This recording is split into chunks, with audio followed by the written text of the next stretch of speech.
দর্শক শ্রোতা সবাইকে সালাম জানিয়ে আমি শুরু করছি আজকে নতুন এক এপিসোড।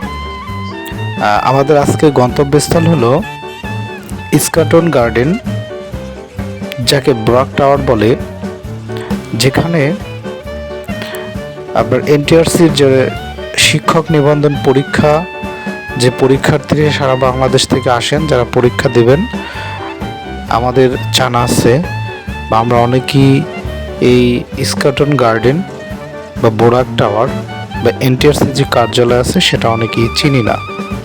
তো আমরা আজকে শুরু করলাম যে আপনারা বাংলাদেশের যে কোনো প্রান্ত থেকেই এই ইস্কাটন গার্ডেন বোরাক টাওয়ারে পরীক্ষার জন্য, বিশেষভাবে শিক্ষক নিবন্ধন পরীক্ষার জন্য আসতে পারেন।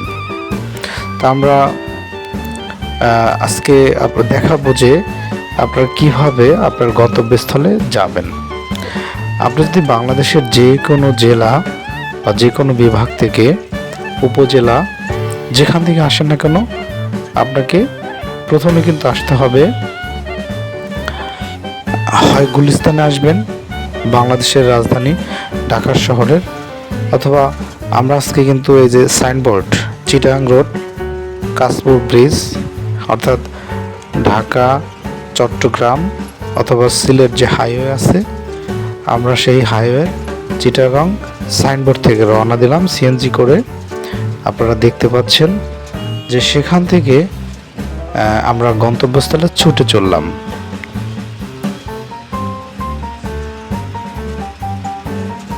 আমরা এখন এই যে ঢাকা চট্টগ্রাম হাইওয়ে সেটাতে আছি এবং আমরা সানার পাড় হয়ে, সানার পাড় সাইনবোর্ড, তারপরে আপনার সামনে যে মাতুয়েল বলে সেটা হয়ে, তারপরে যাত্রাবাড়ি হয়ে আমরা হানিফ ফ্লাইওভারে উঠব। আপনারা দেখতে পাচ্ছেন আমরা অলরেডি কিন্তু হানিফ ফ্লাইওভারে উঠে গেছি। সুতরাং হানিফ ফ্লাইওভার আমরা পার হয়ে সিএনজি করে এখান থেকে আমরা সরাসরি চানখার পুল পর্যন্ত যাব, যেটা বলা হয় যে ঢাকা মেডিকেল বা আপনার শেখ হাসিনা বার্ন যে হাসপাতাল আছে, আমরা সেখানে কিন্তু অলরেডি অবস্থান করতেছি।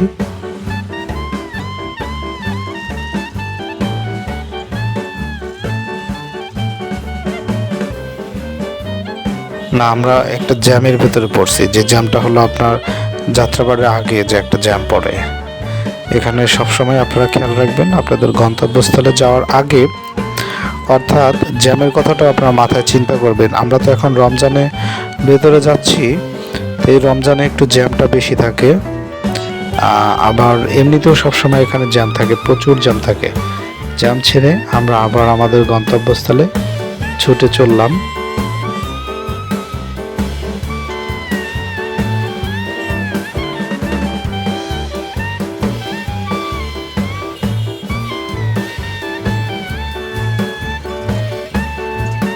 আমরা ছুটে চলতেছি।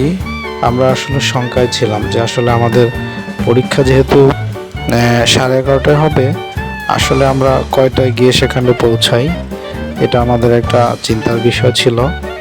কিন্তু মোট কথা হলো ততটা জ্যাম আমাদের সামনে না পড়ার কারণে আমরা কিন্তু খুব তাড়াতাড়ি গিয়েছিলাম সেখানে। 8টায় রওনা করে 9টার ভিতরে গিয়ে পৌঁছালাম। এই যে আমরা কিন্তু চলে এসেছি, আপনারা দেখতে পাচ্ছেন এখন যে এই যে সবাই কিন্তু অপেক্ষা করতেছে, পরীক্ষার্থী যারা আছে ভাইভা পরীক্ষা দেবে। এনটিআরসি পরীক্ষার্থীরা সাধারণত দেখেন পল্লী সঞ্চয় ব্যাংক আছে, কিন্তু যারা আপনারা বাংলাদেশ প্রতিযোগিতা কমিশনে এখানে আছে, আর এনটিআরসির ব্যানারটা আপনারা দেখতে পাচ্ছেন।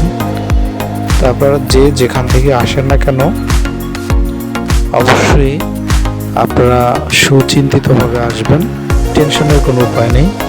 যদি প্রয়োজন পড়ে আমার ভিডিওটি আপনারা ভালোভাবে পর্যবেক্ষণ করলে বা দেখলে, অথবা কোনো রিক্সা চালক বা কাউকে যদি আপনারা জিজ্ঞাসা করেন, আপনাদেরকে কিন্তু এখানে সুন্দরভাবে নিয়ে আসবে। তো এখানে আজকে যে পরীক্ষার্থীরা আছেন তাদের হলো সায়েন্সের যে স্টুডেন্ট আছেন তাদের ভাইবার জন্য সবাই অপেক্ষা করছেন। সারা বাংলাদেশ থেকে তারা দেখেন সবাই কিন্তু এখানে চলে এসেছে এবং তাদের আজকে ভাইবা হবে ফিজিক্যাল সায়েন্সের যে স্টুডেন্টরা আছেন বিশেষভাবে তাদের ভাইবাটা হবে।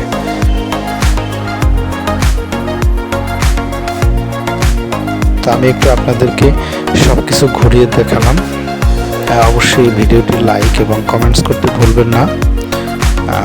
যদি পরবর্তী ভালো ভিডিও পেতে চান তাহলে অবশ্যই আমার চ্যানেলটি সাবস্ক্রাইব করে পাশে থাকবেন এবং বেল আইকনটি বাজিয়ে দিতে ভুলবেন না। সবাইকে ধন্যবাদ।